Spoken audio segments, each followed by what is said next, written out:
হযরত বিলাল রাদিয়াল্লাহু তাআলা আনহু ইসলাম গ্রহণ করার পরে কাফের মুশরিকদের ভয়ে তিনি 2 মাস পর্যন্ত সেটা গোপন রেখেছিলেন। গোপন রাখার পরে পবিত্র কোরআনুল কারীমের আয়াত যখন তিনি শুনতে পেলেন, ইন্না আকরামাকুম ইনদাল্লাহি আতকাকুম, এখানে আল্লাহ তাআলা পরিষ্কার ভাষায় জানিয়ে দিয়েছেন, নবী আপনি বলে দিন, আল্লাহর কাছে সবচেয়ে সম্মানী তারা যারা আল্লাহকে ভয় করে চলে, যারা দুনিয়ার কাউকে ভয় করে না, যারা দুনিয়ার কোনো মানুষকে ভয় করবে না, যারা কোনো নেতা নেত্রীকে ভয় করবে না, যারা কোনো নেতা খেতাকে ভয় করবে না, যারা টাকাওয়ালা পয়সাওয়ালাদের ভয় করবে না, ক্ষমতাওয়ালাদের ভয় করবে না। আল্লাহ তাআলার কাছে সবচেয়ে সম্মানী হচ্ছে তারা যারা একমাত্র আল্লাহকে ভয় করে চলে।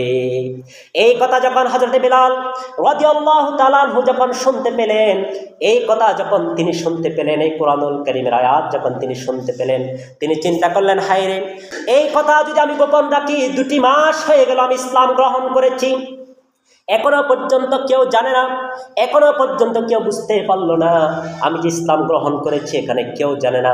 জানার সাথে সাথে তারা আমাকে হামলা করবে, মামলা করবে, আমার উপর নির্যাতন করবে, অত্যাচার করবে।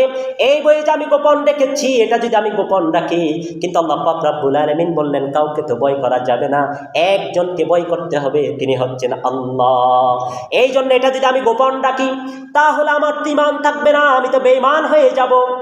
এই দুনিয়ায় বাঁচার জন্য, এই দুনিয়ায় মানুষের কাছে সম্মান পাওয়ার জন্য, এই দুনিয়ার মধ্যে চাকরি বাঁচানোর জন্য আমি আমার আল্লাহ পাক রব্বুল আলামিনের সামনে অপমান হতে চাই না। এরপরে হযরত বিলাল রাদিয়াল্লাহু তাআলা আনহু তার মালিক, তার মনিব উমাইয়ার কাছে গেলেন। উমাইয়ার কাছে তিনি থাকতেন। উমাইয়ার কাছে গিয়ে বলে দিলেন, উমাইয়া, হয়তো তোমরা জানো না, কিন্তু আমি তো মুহাম্মাদের ধর্ম, আমি তো ইসলাম ধর্ম গ্রহণ করে ফেলেছি রে উমাইয়া।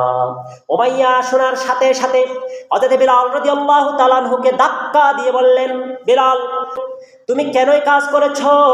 যদি তুমি যেই কাজ করেছো এটা তোমাকে ইসলাম ছেড়ে দিতে হবে, সেখান থেকে তোমাকে ফিরে আসতে হবে রে বিলাল। যদি ফিরে আসো তাহলে আমি কাউকে বলবো না, যদি ফিরে না আসো আবু জাহেলকে বলে দিব, উতবা, সাইবা, রবিয়া, আবুল আহাব, তারা সবাই মিলে তোমাকে ধরে নিয়ে যাবে, জেলখানার মধ্যে নিয়ে যাবে, কারাগারে নিয়ে যাবে, তোমার উপর অত্যাচার করবে, নির্যাতন করবে, নির্যাতনের পর নির্যাতন করে তোমাকে দুনিয়ার জমিন থেকে বিদায় করে দিবে রে বেলাল, তুমি এই মুহূর্তে ইসলাম ছেড়ে দাও। হযরত বিলাল রাদিয়াল্লাহু তাআলা আনহু বললেন, না, আমাকে এই ইসলাম আমি ছাড়তে পারি না। এই দুনিয়ার সামান্য সম্মানের জন্য, দুনিয়ার সামান্য সুখের জন্য আমি আমার আখিরাত ধ্বংস করে দিতে চাই না।